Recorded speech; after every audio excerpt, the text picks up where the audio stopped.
The weight of silence in a crowded room can crush dreams faster than any scream. That silence tastes like copper pennies and broken promises. It burns through your chest until breathing becomes an act of defiance. I don't know where you're listening from. Maybe you're serving tables, polishing glasses, or waiting for someone to say thank you. It doesn't matter what time it is, but I promise, today's story will shake your heart. The marble floors of Le Jardin reflected the amber glow of crystal chandeliers, each footstep echoing through Manhattan's most exclusive dining room like whispered secrets. Between towering glass windows that framed the city's endless pulse, Maria Santos moved with practiced grace, her worn black shoes silent against the cold stone. Her calloused hands, weathered by 6 years of carrying silver trays and crystal glasses, held stories that no one in this glittering world bothered to read. At 38, Maria carried herself with the quiet dignity of someone who had learned to find strength in invisibility. Her dark hair was pulled back in a neat bun, secured with bobby pins that had seen better days, and her crisp white shirt remained spotless despite the chaos of dinner service. The bistro hummed with the conversations of Wall Street executives and fashion moguls, their laughter mixing with the gentle clink of champagne flutes and the rustle of designer clothing. But Maria's universe revolved around one particular corner table, tucked beneath a painting of the Seine River, where the Thompson family gathered every Thursday evening at 7 o'clock sharp. The reservation book simply read, "Thompson Party of 3, but to Maria, these 3 letters held the weight of her entire world. John Thompson sat with his back straight, his silver hair perfectly styled, despite the long hours managing his investment empire. His navy suit, tailored on Savile Row, carried the faint scent of expensive cologne mixed with the metallic bite of stress. His fingers, adorned with a gold Rolex that cost more than Maria's annual rent, drummed impatiently against the white tablecloth as he scrolled through emails on his phone.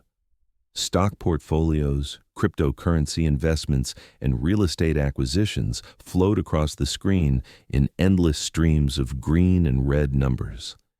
Across from him, his daughter Sophie traced patterns on her water glass with her fingertip, her 19-year-old eyes distant and thoughtful. The cashmere sweater she wore cost more than Maria's monthly grocery budget, yet beneath the expensive fabric lived a loneliness that designer clothes couldn't fill. Michael, now 21 and fresh out of Columbia's business school, fidgeted with his cufflinks, his jaw tight with the kind of restlessness that comes from growing up in someone else's shadow. Maria approached their table carrying the evening's first course, her movements fluid despite the weight of exhaustion that settled in her bones after 12-hour shifts. The aroma of truffle risotto and herb-crusted salmon drifted from the plates, mixing with the restaurant's ambient perfume of fresh roses and vanilla candles. But beneath these pleasant scents lingered something else, the sharp edge of tension that had been building in the Thompson family for months. "Good evening, Mr. Thompson," Maria said softly, her voice carrying the faint trace of her Puerto Rican heritage, though she'd lived in New York for over 15 years. "I brought your usual Thursday selection. The chef prepared the salmon exactly how you like it." John looked up from his phone for exactly 3 seconds, offering a distracted nod before returning to his screen. A text message about Bitcoin futures demanded his immediate attention, the numbers representing millions of dollars in potential profit. Maria had learned not to expect more than these brief acknowledgments, understanding that in John Thompson's world, she existed somewhere between the salt shaker and the background music, necessary but easily forgotten. Yet in those 3 seconds, Maria saw something that others missed. Behind John's stern exterior lived a man drowning in grief he refused to acknowledge, a father who had buried his heart alongside his wife 2 years ago and never quite learned how to dig it back up. Catherine Thompson's death had left a silence in their family that money couldn't fill, a void that luxury dinners and expensive gifts only emphasized. Maria remembered the first time she'd served the Thompson family, 6 years ago, when they just moved to Manhattan from their suburban Connecticut home. Catherine had been alive then, radiant and warm, always asking about Maria's own family and genuinely listening to the answers. She'd left generous tips, not just with money, but with kindness, complimenting Maria's earrings, remembering her daughter's school play, asking about her mother's arthritis. "Maria," Catherine had said during their last dinner together, her voice already thin from the illness that would claim her 3 months later. "You take care of everyone around you. Who takes care of you?" The question had haunted Maria ever since, especially during the long subway rides home to her small apartment in Queens, where she lived alone with her tabby cat Luna and a collection of gratitude letters from customers she'd never see again. The 7 train's mechanical rhythm had become the soundtrack to her reflection, each station marking another mile between her work life and her real life, between the woman who served others and the woman who dreamed of being served. Maria's daily routine began at 4:30 in the morning with the jarring buzz of her alarm clock, a sound that had become as familiar as her own heartbeat. She'd shower in the cramped bathroom of her studio apartment, the hot water lasting exactly 4 minutes before turning lukewarm, then dress in her crisp uniform while Luna watched from the windowsill. The subway ride took 53 minutes door to door, including the transfer at Roosevelt Avenue, where the morning crowd pressed together in shared silence, each person carrying their own invisible burdens. By 6:15, Maria stood in Le Jardin's pristine kitchen, reviewing the evening's reservations and special dietary requirements. The executive chef, Henri Dubois, acknowledged her with a grunt from behind his stainless steel command station, surrounded by sous chefs who spoke in rapid French, their knives creating percussion against wooden cutting boards. The kitchen smelled of garlic and herbs, fresh bread and searing meat, but beneath these appetizing aromas lay the sharper sense of anxiety and competition that defined high-end restaurant culture. Maria's section included 12 tables, but the Thompson family's corner spot remained her priority, the anchor around which she organized her entire evening. She memorized their preferences with the dedication of a scholar: John's salmon medium rare, no lemon; Sophie's tendency to order salad but barely touch it; Michael's growing impatience with anything that took longer than 15 minutes. These details formed the architecture of her professional existence, small kindnesses that she hoped might accumulate into something resembling appreciation. The restaurant's afternoon lull provided Maria with precious moments to study the Thompson family dynamics, observing the way John's attention wandered to his phone whenever Sophie tried to share news from college, or how Michael's comments grew sharper when his father praised business achievements that felt impossibly distant from his own experience. Maria saw the hairline cracks in their expensive facade, the way Catherine's absence echoed in every conversation they didn't finish, and every laugh that died too quickly.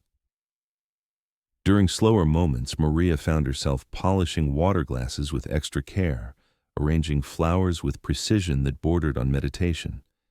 Each task became an offering, a small prayer that her invisible efforts might somehow weave themselves into the fabric of their lives. She learned to anticipate their needs before they spoke them: fresh bread before John's plate was empty, extra napkins before Sophie spilled her wine, ice water before Michael's face flushed with frustration. The other waitstaff at Le Jardin moved through their sections with professional efficiency, but Maria brought something different to her work, a kind of intentional tenderness that transformed routine service into acts of quiet devotion. Customers began requesting her specifically, drawn by her ability to make them feel seen and cared for in a city that often reduced people to credit card numbers and table turnover rates. But success in the service industry came with its own particular brand of invisibility. Maria existed in the peripheral vision of people whose problems seemed both more important and more solvable than her own. She listened to conversations about vacation homes and private schools, stock options and inheritance planning, knowing that her annual salary wouldn't cover their monthly wine budget. The contrast wasn't lost on her, but she'd learned to find dignity in the work itself rather than in the recognition that rarely came. Thursday evening settled over Manhattan like a familiar song. the city's rhythm shifting from the urgent staccato of business hours to the mellower tempo of dinner and conversation. Le Jardin's dining room filled with its usual cast of characters: tech entrepreneurs discussing their latest acquisitions, fashion designers debating seasonal trends, pharmaceutical executives celebrating FDA approvals worth millions in revenue. Maria moved through this landscape with practiced invisibility, refilling water glasses and clearing plates, while conversations about cryptocurrency investments and European properties flowed around her like expensive perfume. Her section ran smoothly, each table receiving exactly the level of attention they expected, but her consciousness remained tuned to the corner where the Thompson family gathered for their weekly ritual. Tonight felt different, though, charged with an electricity that made Maria's skin prickle with unease. Michael had arrived first, unusual for him, settling into his chair with an agitation that seemed to radiate outward like heat. His brown eyes, so much like his mother's, darted around the restaurant with barely contained energy. When John and Sophie joined him, the family's customary quiet tension felt amplified, as if someone had turned up the volume on their unspoken discord. Maria approached with their usual appetizers, her trained smile masking the concern that twisted in her stomach. Michael's gaze followed her movements with an intensity that felt uncomfortable, predatory in a way that reminded her of customers who saw waitresses as entertainment rather than human beings. She'd learned to navigate these situations with professional grace, deflecting unwanted attention while maintaining the service standards that kept her employed. "Your father seems to trust you quite a lot," Michael said suddenly, his words cutting through the restaurant's ambient noise like a blade through silk. The comment landed in the space between observation and accusation, carrying implications that made Maria's throat tighten.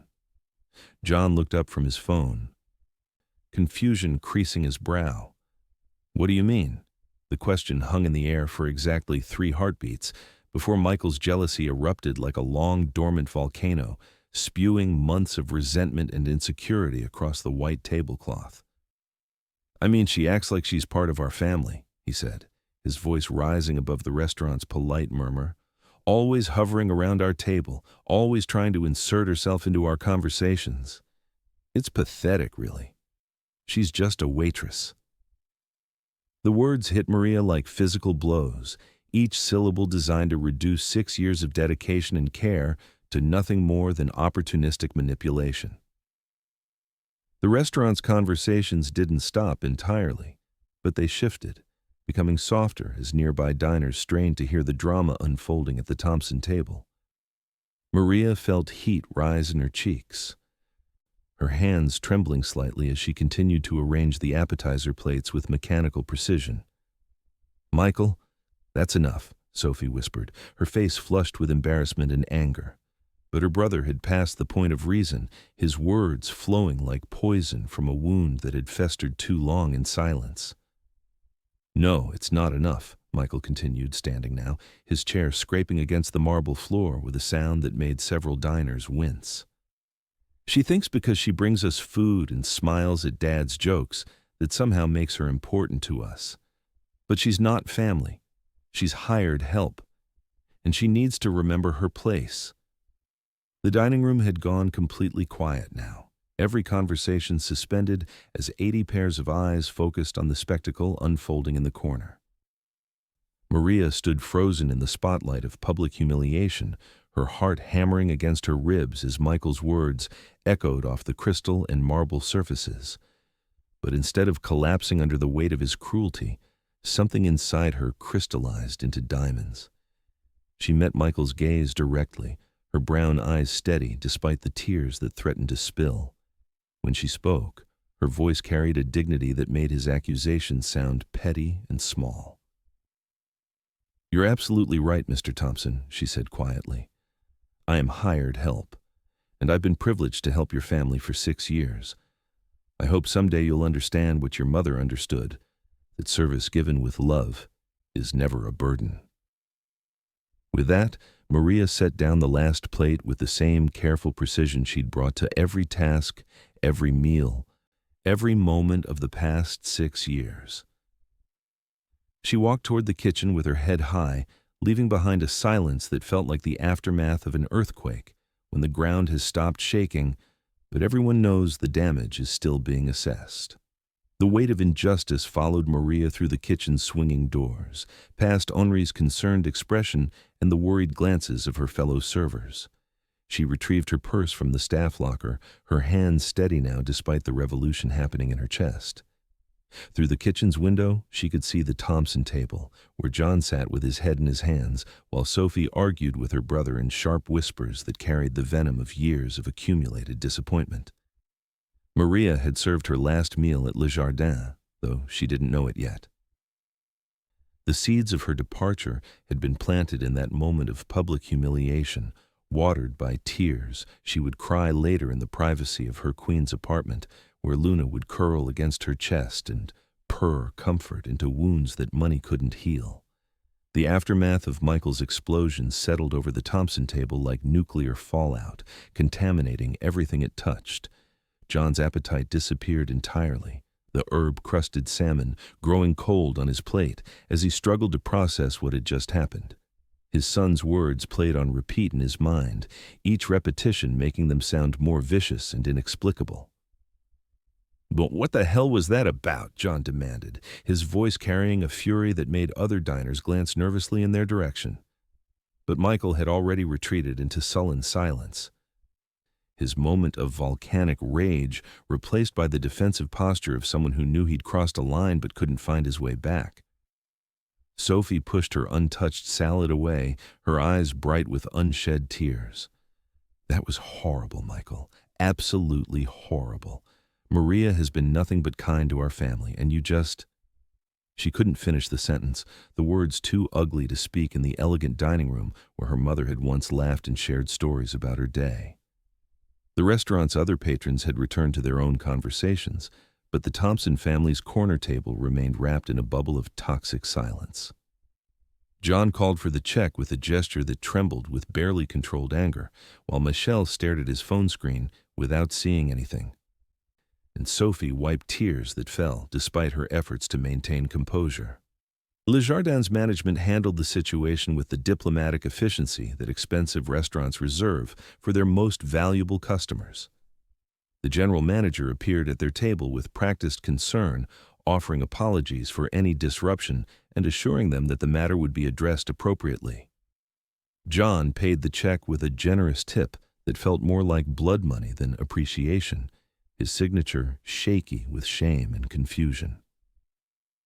As they waited for their car outside the restaurant, John watched through the window as Maria gathered her things from the staff area. Even from a distance, her dignity remained intact, her movements deliberate and graceful despite the upheaval of the evening. Something twisted in his chest, a recognition that he'd lost something precious without even realizing he'd been holding it.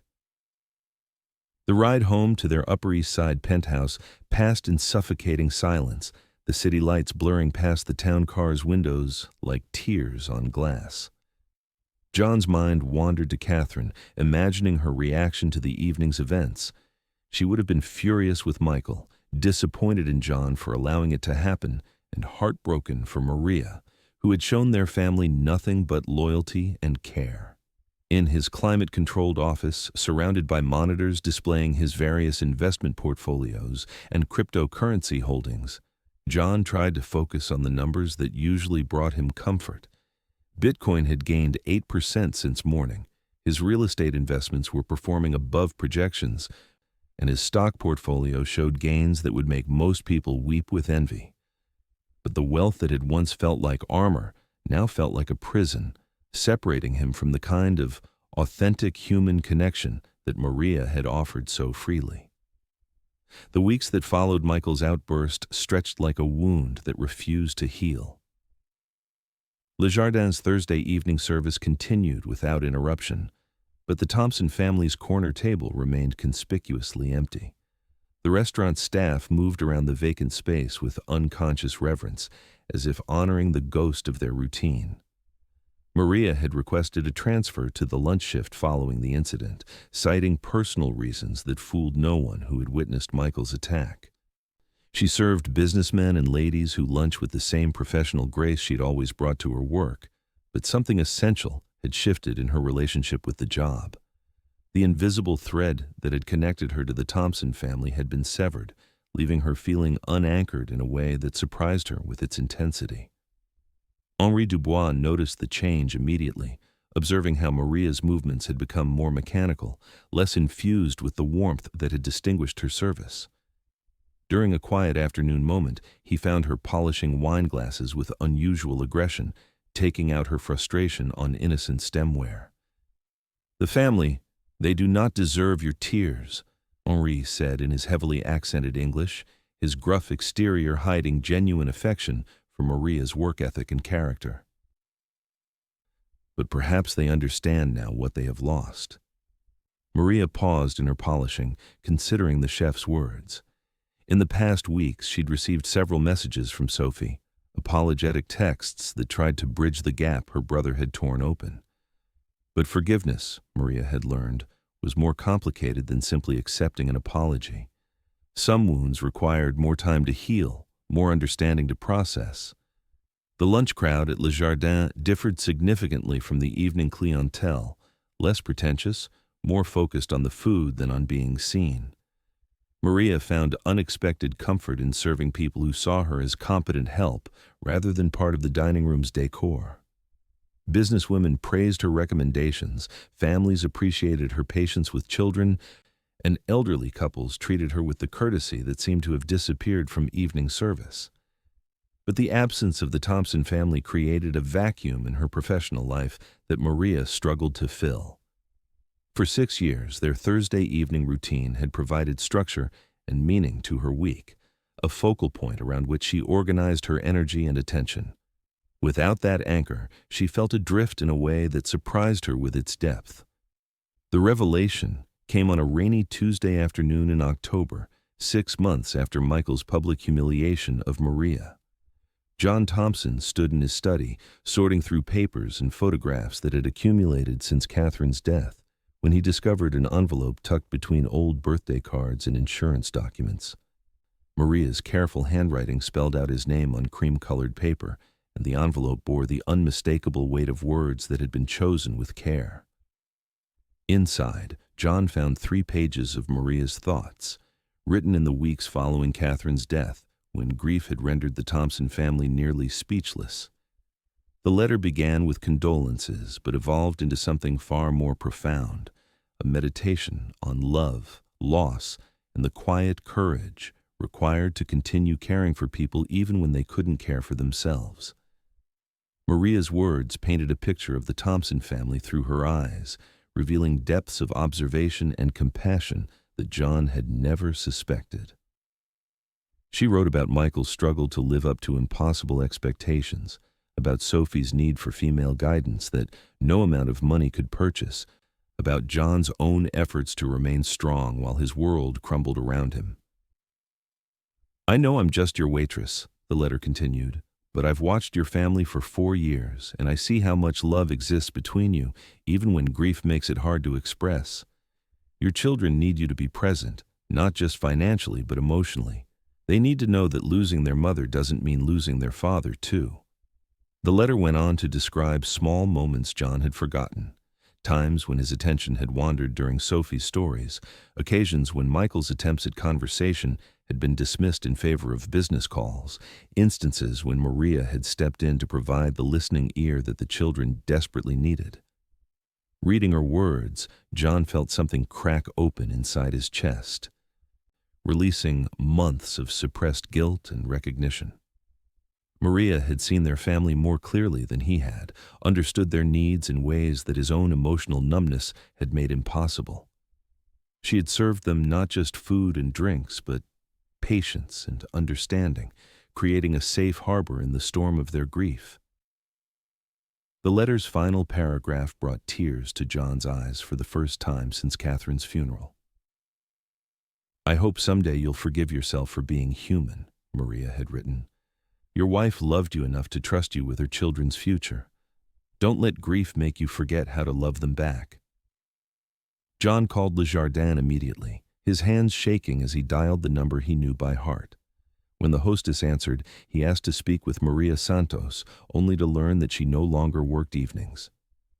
The lunch manager transferred his call, but Maria had left for the day, catching the early train to Queens, where she now spent her evenings in solitude, reading library books and sharing her small dinner with Luna. Finding Maria's home address required the kind of persistence that John typically reserved for complicated business deals. The restaurant's management cited privacy policies, but John's generous donations to Le Jardin's staff fund eventually yielded the information he needed. Maria lived in a modest neighborhood in Queens, in a pre-war building that looked exactly like thousands of others throughout the borough.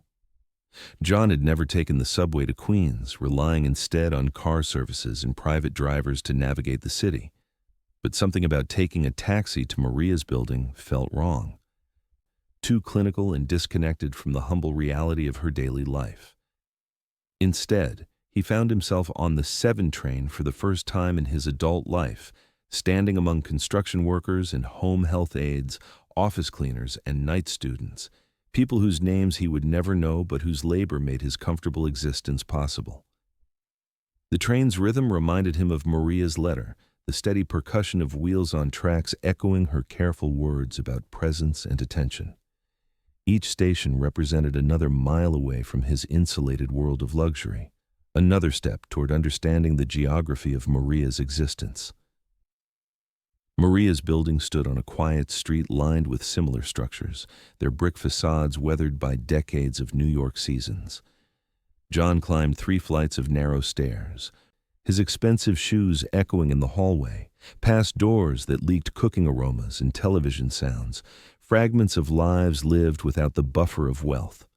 When Maria opened her apartment door, the surprise on her face quickly shifted to wariness.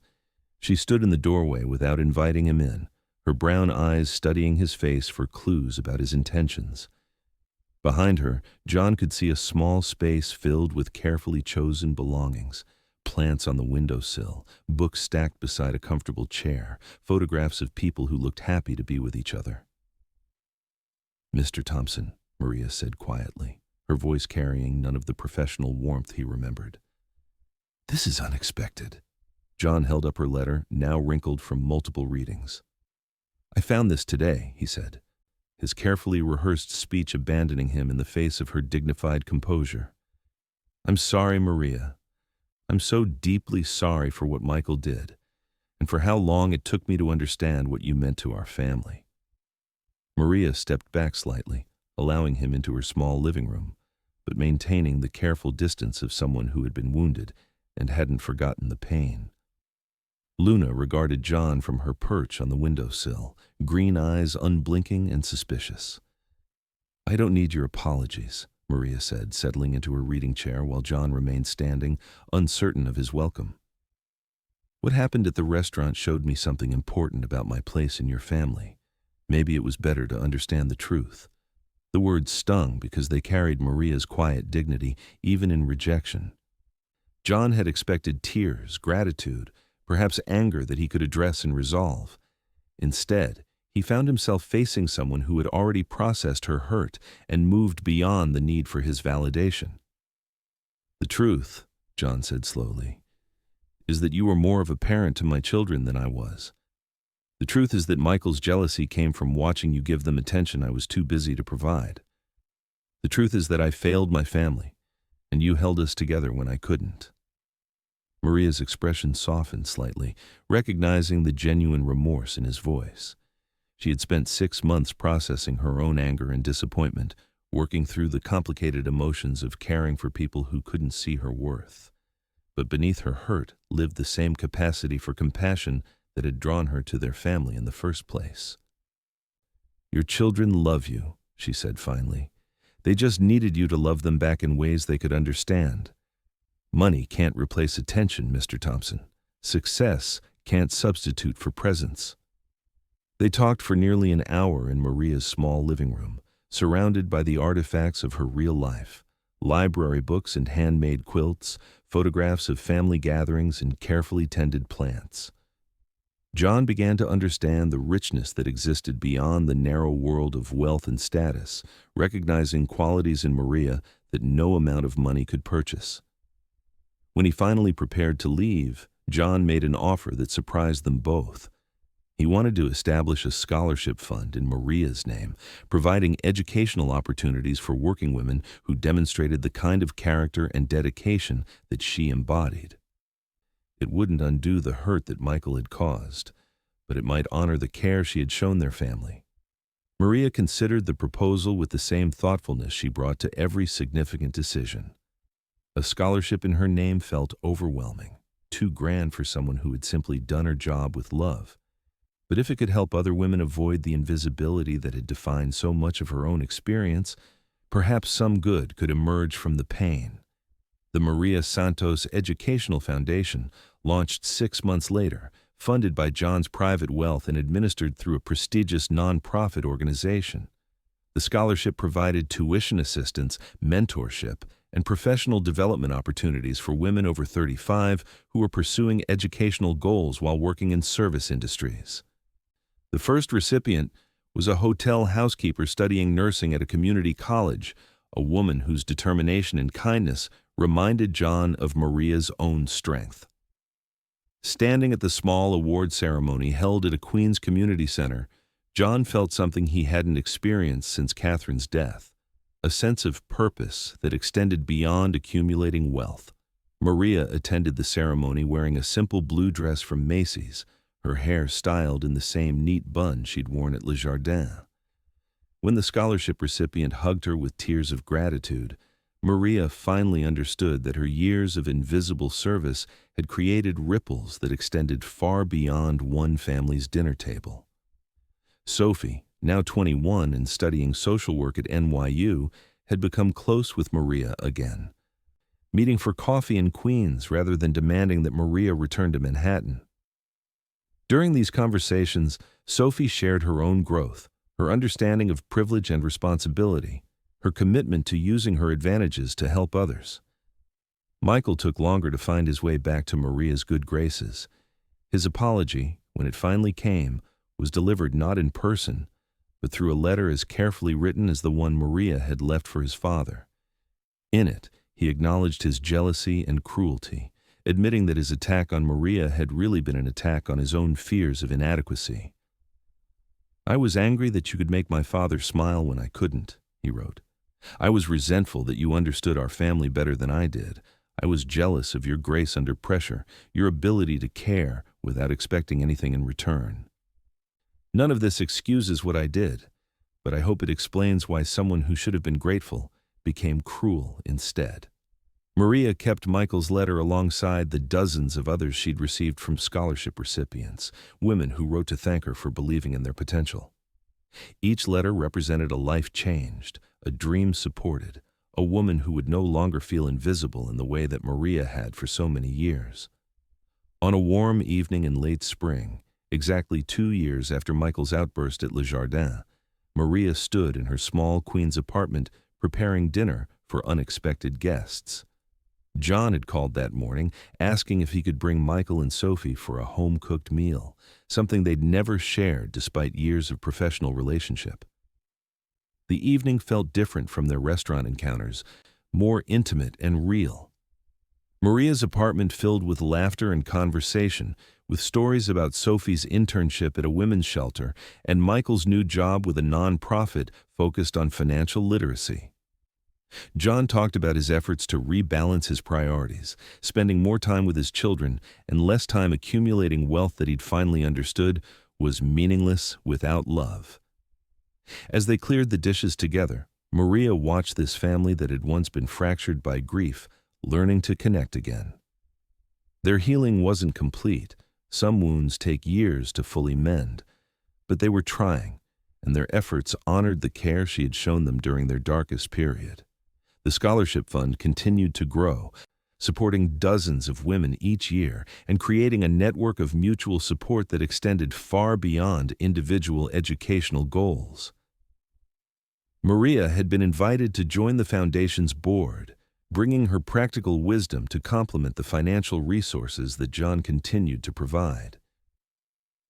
At 50, Maria Martinez Santos lived in a larger apartment in the same Queens neighborhood, surrounded by the photographs and letters that documented her impact on dozens of lives. Luna, now an elderly cat with silver whiskers, still claimed the windowsill as her domain, watching the street below with the same regal composure that characterized her owner. Maria still worked at Le Jardin, but now as a floor supervisor, training new servers in the art of invisible service and helping them understand that dignity came not from being seen by others, but from seeing themselves clearly. The Thompson family's old corner table had become a training station where Maria taught young waitstaff about the difference between service and servitude, between professionalism and self-sacrifice. On Thursday evenings, when the restaurant filled with its usual cast of wealthy diners, Maria often thought about the evening that had changed everything. Michael's cruel words had wounded her deeply, but they had also revealed truths that needed acknowledgement, about class and dignity, about visibility and worth, about the complicated dynamics between those who serve and those who are served. The pain of that humiliation had transformed into something more valuable than the apology she'd eventually received.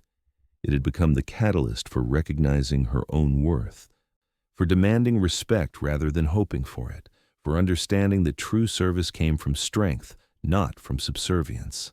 Years later, when scholarship recipients visited Maria to share their success stories, nurses and teachers, small business owners and social workers, she understood that her invisible years at the Thompson table had been preparation for a visibility that mattered more than anything she'd experienced before. She had learned to serve from love rather than need, to give from abundance rather than scarcity, to find dignity not in others' recognition, but in her own understanding of her worth. The Foundation's annual dinner brought together women from across the city, creating a community that celebrated not just educational achievement, but the courage required to pursue dreams while managing daily responsibilities. Maria spoke at these gatherings with the same quiet authority she'd once brought to taking dinner orders, but now her words carried the weight of someone who had transformed personal pain into collective healing. John Thompson, now 60 and silver-haired, often attended these dinners with his children, understanding finally that his greatest investment hadn't been in stocks or real estate or cryptocurrency portfolios, but in recognizing and supporting the human dignity that Maria had always embodied. His wealth had found its proper purpose, not in accumulating more for its own sake, but in creating opportunities for others to discover their own worth. The Foundation's success story wasn't measured only in scholarships awarded or degrees earned, though those numbers continued to grow each year. It was measured in the confidence that bloomed in women who had been told they were too old to start over, too poor to dream big, too ordinary to matter. Maria watched these transformations with the same careful attention she'd once brought to memorizing dinner preferences, understanding that witnessing someone's growth was a privilege that required respect and discretion. Carmen Rodriguez, a 42-year-old house cleaner who became a certified public accountant through the Foundation's support, often spoke about the moment she realized that her dreams weren't too small or too late. Maria saw something in me that I couldn't see in myself, Carmen would tell new scholarship recipients. She taught me that service work isn't beneath anyone. It's the foundation that holds up everything else. But that doesn't mean we have to stay invisible forever. The network of scholarship recipients became a constellation of support that extended far beyond financial assistance.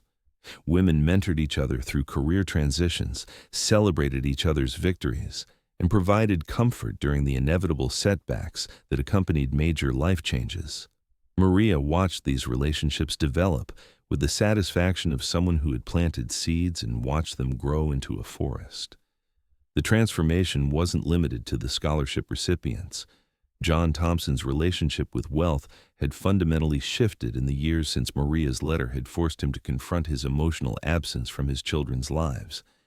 Instead of viewing money as a scorecard or security blanket, he began to see it as a tool for creating connections and opportunities. His investment strategies evolved to include social impact funds, and his business partnerships prioritized companies that treated their employees with dignity and respect.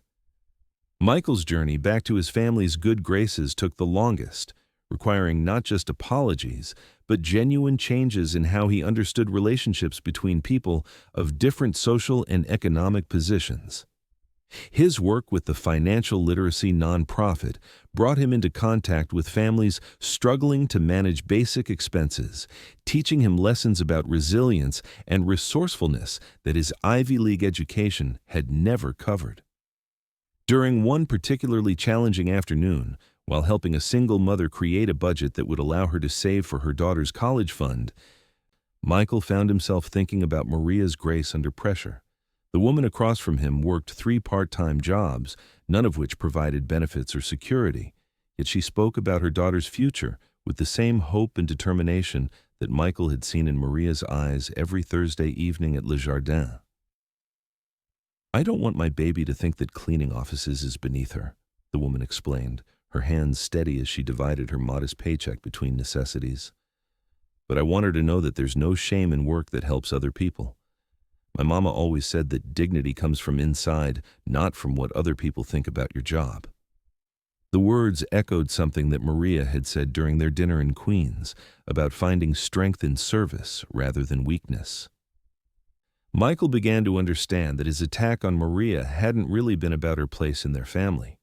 It had been about his own insecurity, his fear that he would never be as valuable to his father as someone who showed up consistently with kindness and competence. Sophie's path toward understanding privilege and responsibility led her to complete her social work degree with a specialization in trauma-informed care for low-income families. Her internship at a women's shelter brought her into contact with stories that shattered her assumptions about poverty, domestic violence, and the complicated reasons why people stayed in dangerous situations. The designer clothes she'd once worn without thought gave way to practical outfits suitable for home visits and crisis interventions. One evening, after a particularly difficult day involving a custody case that would separate children from their mother, despite her efforts to create a safe home, Sophie called Maria from the subway platform. The noise of the approaching train made conversation difficult, but Sophie needed to hear Maria's voice to be reminded that caring for others was worth the heartbreak that sometimes accompanied it. "I don't know how you did it for so many years," Sophie said, her voice barely audible over the mechanical screech of brakes. "Watching people hurt and not being able to fix everything. How did you keep your heart open when it would have been easier to just go through the motions?" Maria's response came after a long pause, the kind of silence that held wisdom rather than hesitation. "Because closing your heart doesn't protect you from pain," she said finally. "It just makes you smaller. And the people you serve deserve someone who shows up with their whole heart, even when it hurts." The conversation continued during Sophie's train ride to Queens, where she would join Maria for dinner in what had become their regular Thursday evening tradition. These meals replaced the formal restaurant gatherings of the past, offering something more valuable than perfectly prepared cuisine, the kind of authentic connection that money couldn't purchase or privilege couldn't manufacture. Maria's small apartment had become a gathering place for women whose lives had been touched by the foundation. Scholarship recipients brought homemade dishes to share, creating potluck dinners that celebrated cultures from across Latin America, Africa, and Asia. The cramped space filled with languages and laughter, with stories of struggles overcome and dreams pursued, despite seemingly impossible obstacles. Luna, now ancient by cat standards, presided over these gatherings from her windowsill throne, accepting gentle pets from visitors who understood that earning a cat's trust required patience and respect.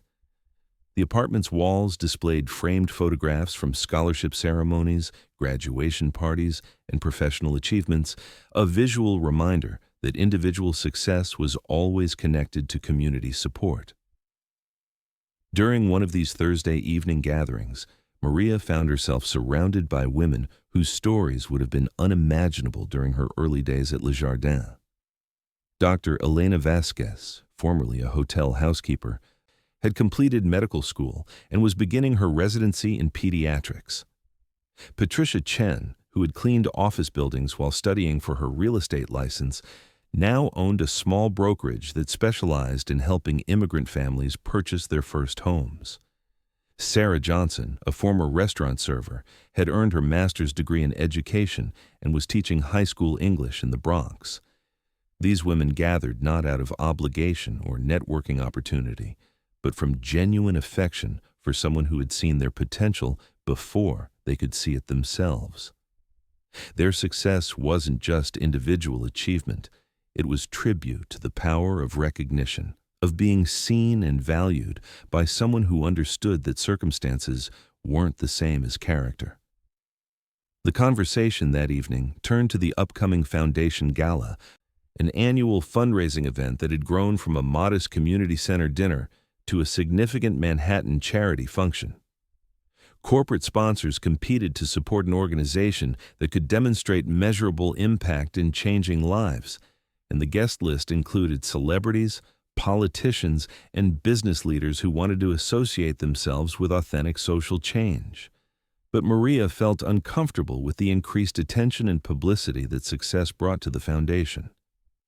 During planning meetings, she often found herself advocating for the scholarship recipients to be centered in the narrative rather than the wealthy benefactors whose donations made the programs possible. The women who had transformed their lives through education and hard work were the real story, she insisted, not the philanthropists who had written checks to support their efforts. "I worry that we're creating another kind of invisibility," Maria confided to John during one of their quarterly foundation board meetings. "The women who do the actual work of changing their lives become props in someone else's charity story. They deserve to be the heroes of their own narratives, not grateful recipients in someone else's." John's response revealed how much his own understanding had evolved since those Thursday evenings when he'd barely looked up from his phone. "Then we change how we tell the story," he said simply. "Your instincts about dignity and respect have never been wrong.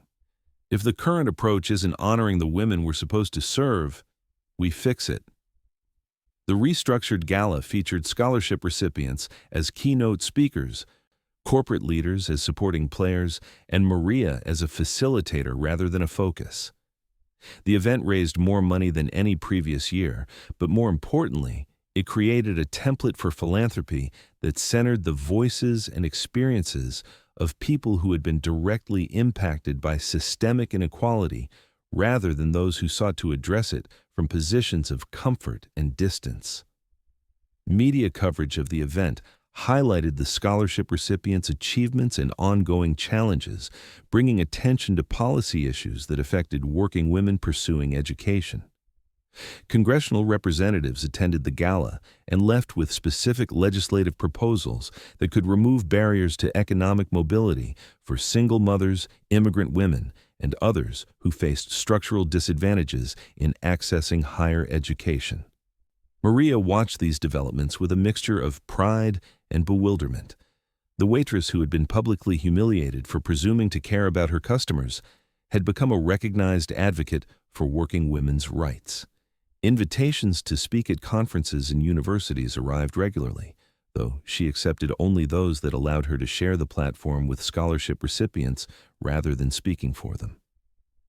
The irony wasn't lost on Maria that her greatest visibility had come not from serving wealthy people perfectly, but from demanding that wealthy people serve others with the same dedication and respect that she had brought to her work.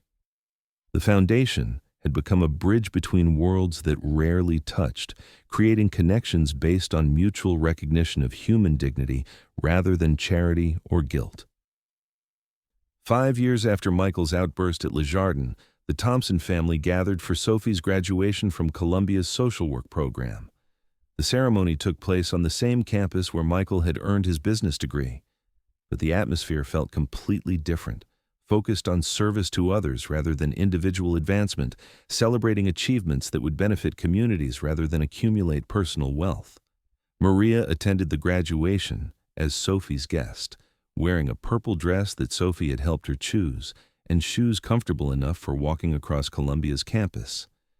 The academic regalia and formal speeches reminded her of the Foundation's award ceremonies, but this celebration felt more personal, marking the completion of a journey that had begun with a daughter's efforts to understand her family's grief and her own privilege. John's pride in Sophie's accomplishment was evident in every photograph and conversation, but it was different from the corporate achievements he had once prioritized. This pride was connected to character rather than status, to service rather than success, to the kind of person Sophie was becoming rather than the position she might attain. During the family dinner that followed the ceremony, held at a Queens restaurant that Maria had recommended, Michael raised his glass for a toast that acknowledged how much their relationships had changed. To Sophie, who taught us that education is about learning to see other people clearly, he said, his voice carrying none of the bitter resentment that had characterized his speech at Le Jardin years earlier. And to Maria, who never stopped seeing us clearly, even when we couldn't see ourselves. The toast was accepted with laughter and tears, with hugs that lasted longer than social convention required, and with a recognition that healing had occurred not through grand gestures, but through consistent small acts of respect and attention. Maria felt the ghost of Catherine's presence at the table, approving of the family her husband and children had chosen to become. As the foundation entered its 7th year, Maria made a decision that surprised everyone, including herself. She announced her intention to pursue her own college degree, enrolling in a part-time program at Queens College that would allow her to continue her work while studying sociology and nonprofit management. At 52, she would finally fulfill an educational dream that had been deferred by circumstances but never abandoned. The scholarship recipients celebrated Maria's decision with the same enthusiasm they had shown each other's achievements, understanding that learning was a lifelong process that didn't follow traditional timelines. Several offered to help with study groups and homework, repaying the mentorship they had received with practical support for Maria's academic goals. John's reaction to Maria's college plans revealed how much their relationship had evolved from employer-employee courtesy to genuine friendship. He offered to cover her tuition costs, but Maria declined, preferring to apply for financial aid and work-study programs that would connect her experience to her studies in authentic ways. She wanted to understand the college experience from the same perspective as the women the foundation supported, facing similar challenges and celebrating similar victories. Maria's first semester papers explored topics that emerged from her years of service work and foundation leadership: the sociology of invisible labor, the psychology of dignity in service relationships, the economics of women's educational delays, the policy implications of supporting non-traditional students.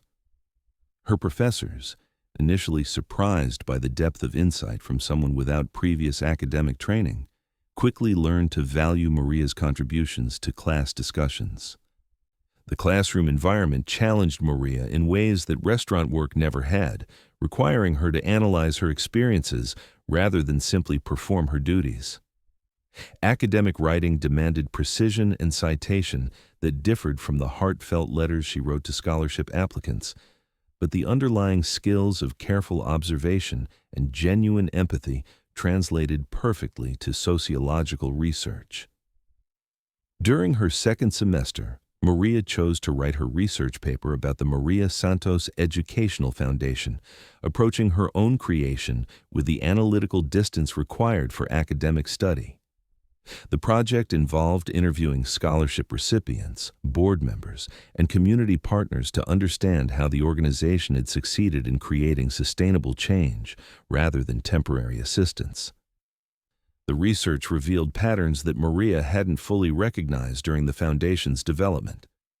Successful scholarship recipients shared several characteristics. They had support networks that encouraged their educational goals. They possessed realistic understanding of the challenges they would face, and they maintained connections to their communities rather than seeing education as an escape from their backgrounds. These findings influenced the Foundation's programming, leading to expanded support services that address childcare, transportation, and emotional support alongside financial assistance. The organization partnered with community colleges to create evening study groups and weekend workshops that accommodated working women's schedules, recognizing that traditional academic support services weren't designed for non-traditional students. Maria's academic success garnered attention from other universities studying adult learning and social mobility. She was invited to present her research at conferences where foundation leaders from across the country gathered to share best practices. These presentations allowed her to advocate for approaches that centered the lived experiences of scholarship recipients rather than the preferences of donors. The visibility that came with academic achievement felt different from the attention Maria had received for her foundation work. University recognition validated intellectual contributions rather than emotional labor, acknowledging her capacity for analysis and insight rather than just service and dedication. The distinction mattered more than Maria had expected, representing a kind of respect that her years of waitressing had never provided. On a snowy Thursday evening in December, 3 years into Maria's college program and 10 years after the Foundation's establishment, the Thompson family gathered in Maria's apartment for their traditional dinner. The space had been expanded when Maria moved to a larger unit in the same building, using Foundation salary and careful savings to create room for the gatherings that had become central to her social life. The evening's conversation covered familiar topics: Sophie's work with trafficking survivors, Michael's expansion of financial literacy programs to include small business development, John's gradual transition from active wealth management to philanthropy focused on educational equity. But tonight carried additional significance. Maria would graduate the following spring with highest honors and a thesis that had been accepted for publication in a major sociology journal. Luna, now 18, and moving slowly but still opinionated about seating arrangements, claimed her usual spot on Sophie's lap while dinner was prepared. The cat's longevity had become a symbol of stability in an apartment where so much had changed over the years, representing continuity amid transformation. As they shared Maria's carefully prepared rice and beans, a recipe that honored her Puerto Rican heritage and had become a requested favorite, the conversation turned to memories of their first interactions at Le Jardin. The distance between those formal restaurant encounters and this intimate domestic scene illustrated how relationships could evolve when people chose vulnerability over performance. "I used to think that success meant being invisible," Maria reflected, passing serving dishes around the small table. "I thought if I could anticipate everyone's needs without being noticed, that would prove I was good at my job. But invisibility isn't the same as respect. It took me 40 years to learn the difference." Michael's response carried the weight of personal experience and professional growth. "I used to think that attacking people who made me feel insecure would make me feel stronger," he said. "But cruelty just makes you smaller, and it poisons everything around you. I'm grateful that you didn't give up on our family when you had every reason to walk away." The acknowledgement hung in the air like a blessing, healing wounds that had taken years to fully address. Forgiveness, they had all learned, was a process rather than a single act, requiring ongoing choice to extend grace rather than nurse grievances. Sophie shared updates from her work with survivors of domestic violence, describing women who reminded her of the scholarship recipients in their determination to rebuild lives that had been disrupted by circumstances beyond their control. The parallels weren't lost on anyone at the table. All transformation required support, time, and recognition of inherent worth that existed independent of current circumstances. John's reflection focused on the business changes he had implemented in response to understanding how wealth could either isolate people from authentic relationship or create opportunities for genuine connection. His investment firm now prioritized companies with strong labor practices, and his personal philanthropy had expanded beyond the foundation to include organizations addressing income inequality and workers' rights. Catherine would be proud of who we've all become, John said as the evening wound down, the city lights beginning to twinkle in the windows of neighboring buildings. She always believed that love was supposed to create more love, not less. I think we're finally learning how to do that. As the Thompson family prepared to leave, gathering coats and scarves against the winter cold, Maria felt the familiar satisfaction of an evening well spent in the company of people who had chosen to love each other despite their differences in background, age, and experience.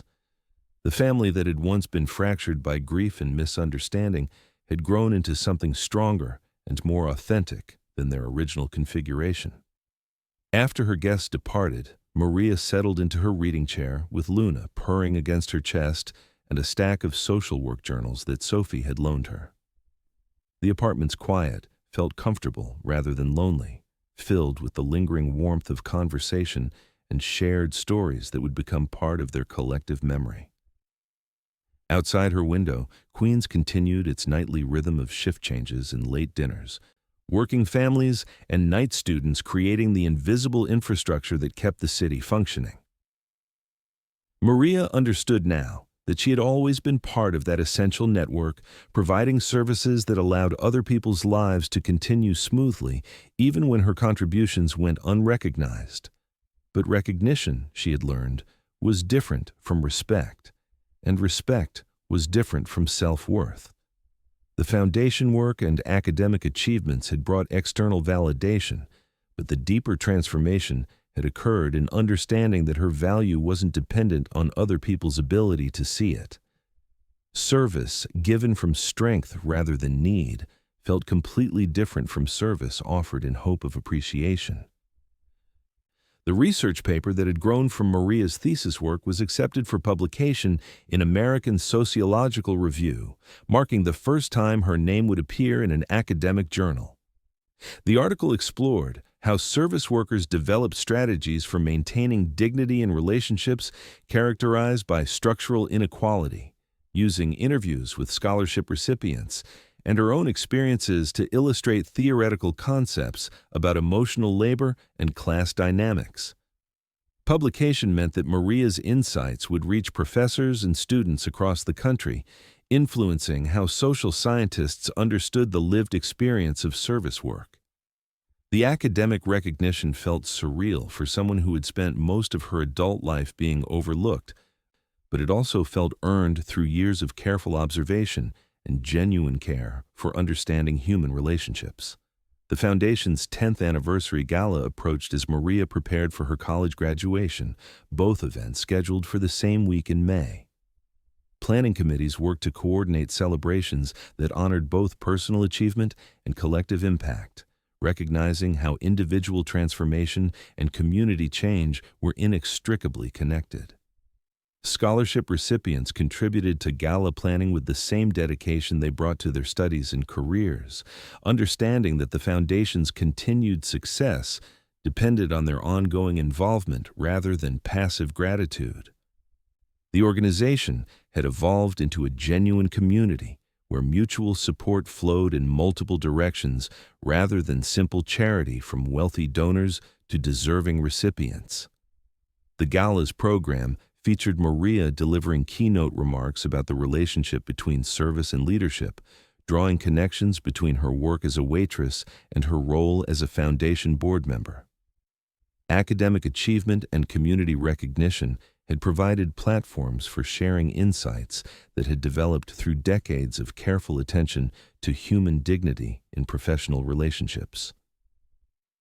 Service work taught me to see people's needs before they expressed them, Maria told the assembled guests, her voice steady despite the magnitude of the audience.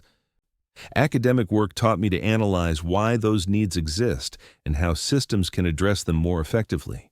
Leadership work is combining both kinds of knowledge to create change that honors everyone's humanity. The speech received sustained applause from an audience that included university presidents, corporate executives, and scholarship recipients who recognized their own experiences in Maria's words. Media coverage focused on the unusual trajectory from waitress to social researcher, but Maria preferred interviews that highlighted the broader implications for supporting working women's educational aspirations. College graduation took place the following day, with Maria walking across the stage in cap and gown alongside classmates whose ages ranged from 22 to 67. The ceremony celebrated diverse paths to academic achievement, recognizing that learning occurred according to individual timelines and circumstances rather than traditional expectations. The Thompson family occupied an entire row in the graduation audience, cheering Maria's name with the enthusiasm typically reserved for biological family members. John had initially offered to host a private celebration at an expensive restaurant, but Maria requested dinner at the same Queens establishment where they had celebrated Sophie's graduation years earlier. The evening's conversation acknowledged how much had changed since Maria's former life as their waitress, and how much had remained constant in terms of their commitment to each other's growth and happiness.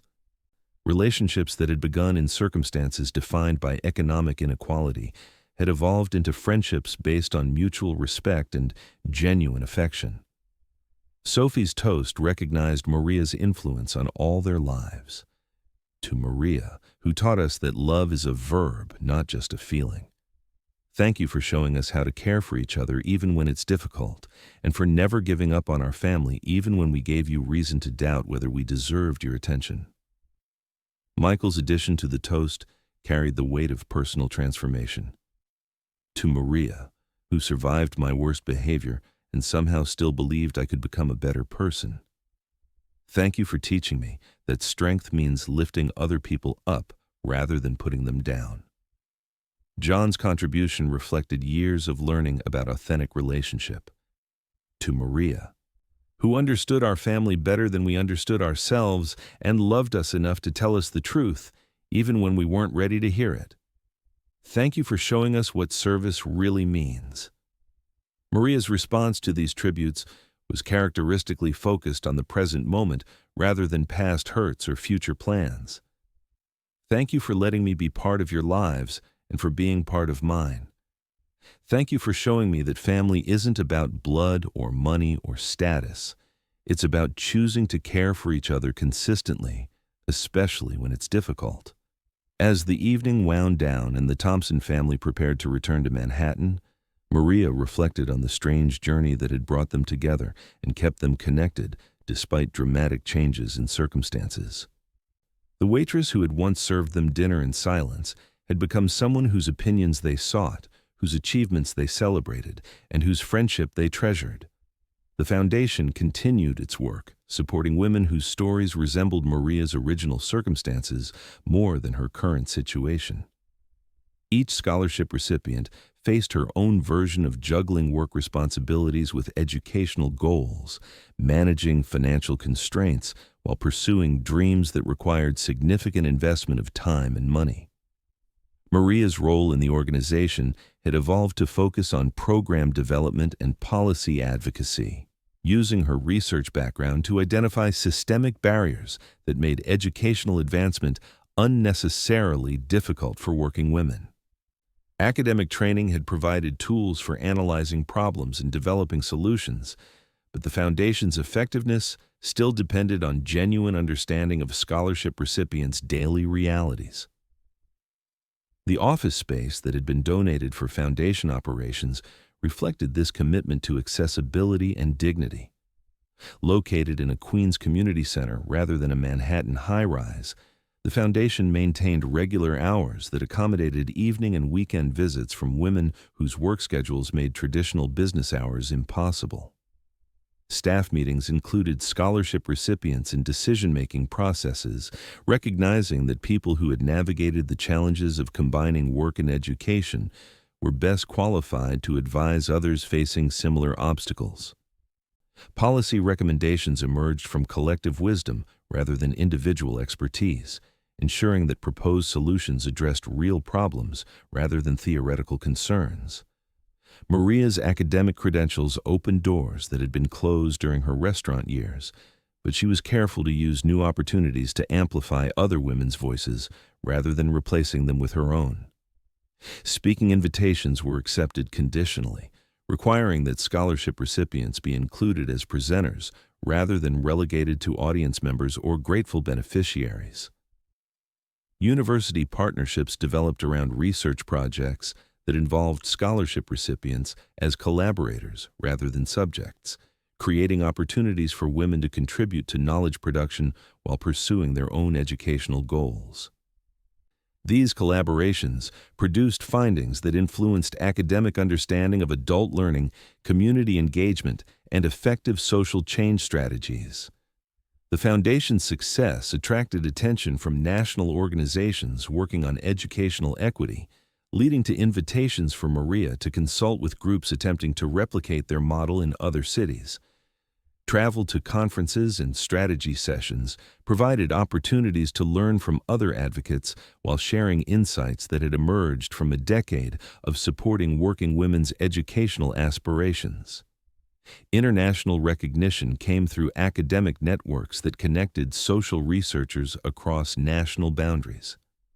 Maria's published work on service labor and dignity attracted interest from sociologists studying similar issues in different cultural contexts, leading to correspondence with scholars in Europe, Latin America, and Asia.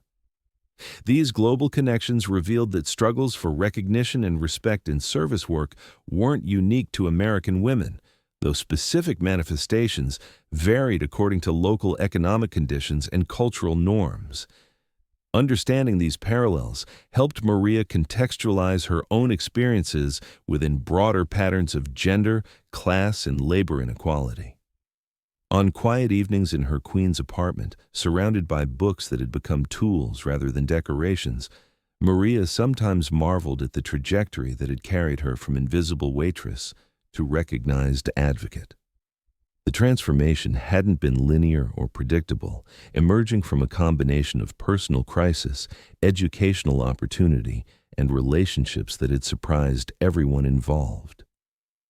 Luna's companionship provided continuity through all these changes, reminding Maria that some relationships transcended human complexity and social transformation. The elderly cat's contentment with simple pleasures, sunny windowsills, comfortable laps, predictable dinner schedules, offered perspective on what mattered most in life. Letters from scholarship recipients continued to arrive regularly, carrying updates about graduations, job promotions, family milestones, and ongoing challenges. These communications weren't obligatory thank you notes, but genuine expressions of connection between women who had shared experiences of pursuing dreams while managing practical responsibilities. Reading these letters, Maria understood that the Foundation's most important achievement wasn't the number of degrees conferred or the amount of financial aid provided, but the creation of a community where women supported each other's aspirations without competition or judgment. Educational success was celebrated collectively rather than individually, recognizing that everyone's advancement benefited the entire network. When Maria was invited to deliver the commencement address at Queens College 3 years after her own graduation, she chose to speak about the relationship between individual achievement and collective responsibility. Standing at the podium where she had once sat as a nervous returning student, she addressed an audience that included other non-traditional graduates who had balanced family, work, and educational commitments. "Your education belongs to you," she told the assembled graduates, "but it doesn't end with you. The knowledge you've gained, the skills you've developed, the networks you've joined, all of these create opportunities to lift up other people who are where you were when you started this journey." The speech articulated principles that had guided the Foundation's work and Maria's own development. Education was not individual advancement, but community investment. Success was not personal achievement, but collective empowerment. Leadership was not individual authority, but shared responsibility for others' growth and opportunity. Media coverage of the commencement speech brought additional attention to the Foundation's work and Maria's unusual career trajectory, but she remained focused on practical outcomes rather than personal recognition. Interviews were accepted when they highlighted scholarship recipients' achievements. Policy recommendations were shared when they might influence legislation. Conference presentations were delivered when they could advance understanding of effective support strategies. The Foundation's 15th anniversary approached as Maria entered her 60th year, marked by celebrations that acknowledged sustainable impact rather than temporary assistance. Scholarship recipients were now working in fields that directly benefited their communities: nursing, teaching, social work, small business development, nonprofit management, and public policy. Some recipients had started their own organizations addressing issues they had encountered during their educational journeys, creating a network of affiliated programs that extended the Foundation's reach without duplicating its efforts.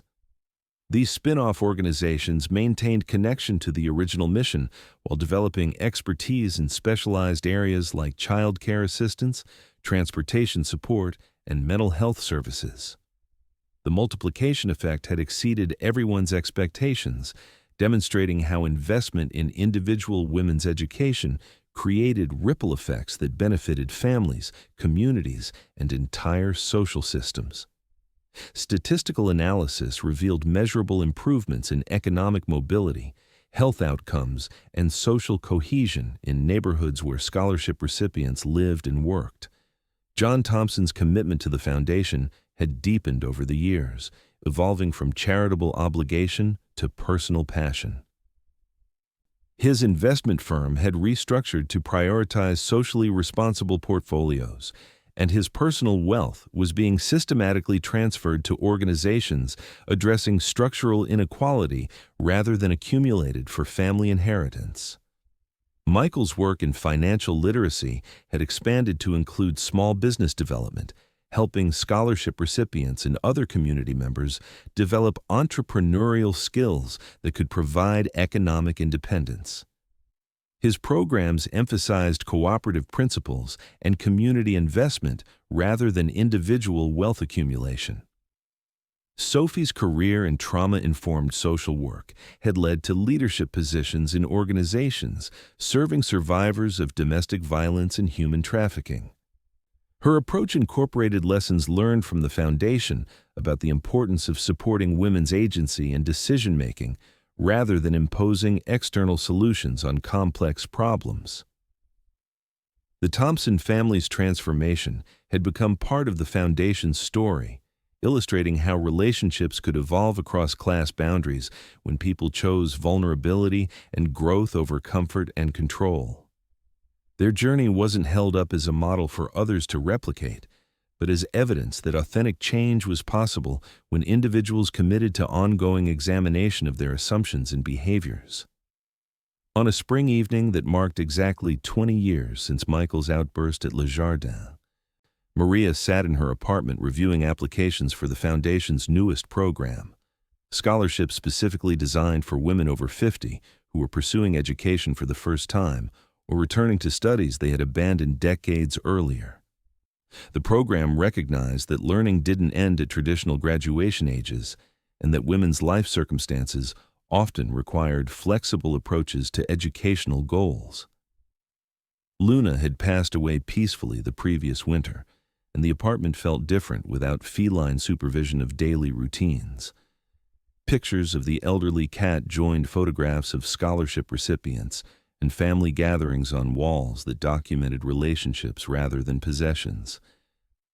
The scholarship applications revealed stories of resilience and determination that reminded Maria of her own journey, while illustrating the diverse circumstances that led women to pursue education later in life.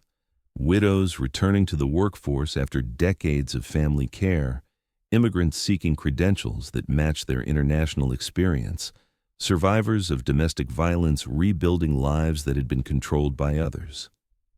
Each application represented a woman willing to bet on her own potential, despite uncertainty about outcomes, challenges with technology, concerns about fitting in with younger classmates, and worries about balancing studies with ongoing responsibilities.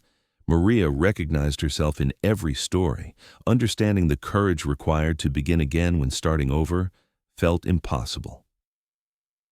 The review process involved scholarship recipients as well as board members, ensuring that selections were made by women who understood the applicants' experiences from personal knowledge rather than sympathetic observation. Former recipients brought insights about which support services made the difference between success and failure, which academic programs provided practical skills along with theoretical knowledge, which schools created inclusive environments for non-traditional students. Evening telephone interviews with applicants revealed details that written essays couldn't capture. The hesitation in voices describing dreams that felt simultaneously urgent and impossible, the determination underlying practical questions about childcare and transportation, the hope mixed with fear about whether they were too old, too poor, too unprepared to succeed in academic environments. Maria's responses to these concerns drew on her own experience as well as observations of hundreds of women who had successfully navigated similar challenges. Academic preparation mattered less than determination and support systems, she assured applicants. Age brought advantages like life experience and clear priorities that often outweighed any disadvantages in technological skills or recent study habits. The selection process resulted in the Foundation's most diverse cohort yet, including women pursuing degrees in fields ranging from nursing to graphic design, social work to computer programming, business management to creative writing. Their ages spanned from 51 to 67. Their backgrounds included urban and rural communities. Their motivations ranged from career advancement to personal fulfillment. Orientation sessions brought the new scholars together with program alumni who shared practical advice about managing study schedules, finding quiet spaces for homework, accessing academic support services, and maintaining confidence during difficult periods. These conversations created bonds that would sustain the women through challenges that textbooks couldn't address. Maria participated in these sessions as a facilitator rather than a lecturer, understanding that wisdom emerged through dialogue rather than instruction. Her academic credentials provided credibility, but her experience as a working woman pursuing education provided the authentic connection that made advice meaningful and applicable. The Foundation's success had attracted attention from policymakers interested in scaling effective approaches to supporting adult learning and economic mobility. Maria's testimony before congressional committees focused on specific recommendations for removing barriers that made education unnecessarily difficult for working women. Expanded child care support, transportation assistance, flexible scheduling for required courses, and recognition of life experience in admissions and credit decisions. Legislative advocacy represented a new dimension of Maria's work, requiring skills in policy analysis and political communication that built on her academic training and community organizing experience. Preparation for hearings involved collaboration with other advocates, briefings from policy experts, and coaching from communication specialists who helped translate complex research into accessible language. The testimony itself drew on personal experience while presenting statistical evidence for policy recommendations. Maria shared her own story of juggling restaurant work with evening classes, but she emphasized that individual success stories weren't sufficient evidence for effective policy. Systematic change required understanding patterns rather than responding to exceptional cases. Committee members' questions revealed both genuine interest in supporting working women's education and skepticism about government investment in programs that primarily benefited adults rather than traditional students. Maria's responses balanced acknowledgement of fiscal constraints with evidence that educational support generated economic returns through increased tax revenue and decreased dependence on social services. Media coverage of the testimony brought additional visibility to issues affecting adult learners, but Maria remained focused on substantive policy outcomes rather than personal publicity. Interviews were accepted when they could advance understanding of barriers facing working women. Speaking invitations were considered when they might influence decision-makers, Conference presentations were delivered when they could build coalitions for legislative action. The foundation's work had expanded to include policy research and advocacy, but direct service remained central to Maria's understanding of the organization's mission. Scholarship recipients needed financial support, mentorship, and community connection regardless of whether broader systemic changes occurred. Individual transformation couldn't wait for policy reform, though both were necessary for sustainable progress. On her 61st birthday, Maria received a phone call from Catherine Thompson, not the late wife whose memory had shaped the Thompson family's journey, but Sophie's newborn daughter, named in honor of her grandmother's legacy of love and attention. The baby's birth represented continuity across generations, carrying forward values that had been tested and strengthened through family crisis and healing. John's joy in becoming a grandfather was evident during the Foundation's quarterly board meeting held the week after Catherine's arrival. His presentation about the organization's financial health was interrupted by phone calls from Sophie sharing updates about feeding schedules and sleep patterns, reminders that personal relationships remained more important than professional obligations. Michael's transition to uncle status brought out protective instincts and long-term planning concerns that surprised everyone, including himself. Conversations about college savings plans and educational trust funds revealed how much his understanding of wealth and family had evolved since his angry outburst at Le Jardin 21 years earlier. The naming of the baby created an opportunity for the Thompson family to articulate what Catherine's memory meant to their ongoing relationships. She had represented unconditional love, genuine interest in other people's lives, and commitment to service that strengthened rather than diminished those who provided it. These qualities had become aspirations for family members and foundation work alike. Maria's relationship with the newest Catherine would develop over time, but the baby's existence already represented hope for a future where service and dignity weren't contradictory concepts, where relationships could transcend economic boundaries, where families could be created through choice and commitment, as well as biology and circumstance. The Foundation's 20th anniversary celebration was planned as a community festival rather than a formal gala, reflecting its evolution from charity organization to grassroots movement. Scholarship recipients, their families, board members, community partners, and neighbors were invited to participate in festivities that honored collective achievement rather than individual recognition. Local businesses donated food, entertainment, and services for the celebration, creating a network of support that extended far beyond the Foundation's immediate circle. Restaurants provided foods representing the cultural diversity of scholarship recipients. Musicians performed music that reflected their community's traditions. Artists displayed work that celebrated women's strength and resilience. Children played games while their mothers shared stories about educational journeys, career achievements, and ongoing challenges.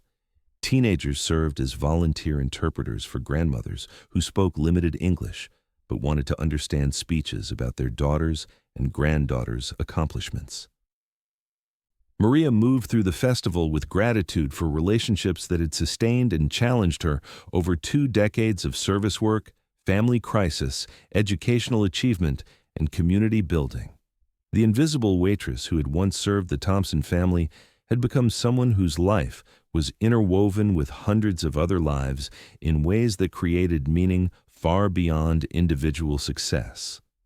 The celebration's keynote speaker was Dr. Carmen Rodriguez, the former house cleaner, who had become a certified public accountant through the Foundation's support and had subsequently established a nonprofit focused on financial literacy for immigrant women. Her address focused on the ripple effects of educational opportunity and the responsibility that came with advancement.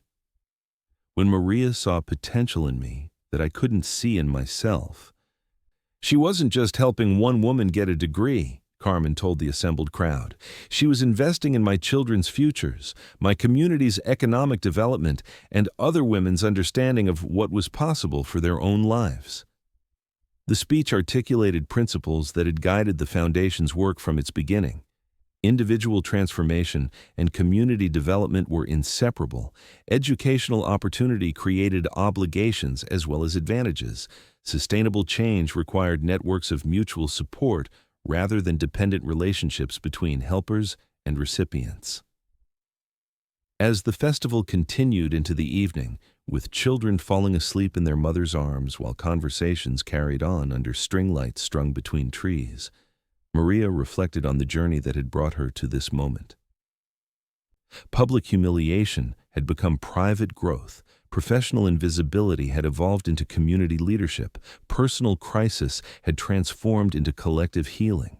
The Foundation's work would continue beyond Maria's direct involvement, sustained by scholarship recipients who had become mentors, donors who had learned about authentic partnership, board members who understood that effective advocacy required ongoing education about the communities they sought to serve. But the most important legacy might be the demonstration that relationships could transcend the circumstances that created them, that service could be a source of strength rather than subordination, that dignity could be maintained and recognized regardless of economic position or social status. And you, have you ever served with your heart and been ignored? Have you ever felt invisible while making others comfortable, unappreciated while giving your best? Tell me your story in the comments. If this story touched your soul, leave a like and subscribe so it reaches another woman who also deserves to be seen. For more heartfelt journeys, click the podcast link on the left. Thank you for walking this emotional path with us. See you in the next story.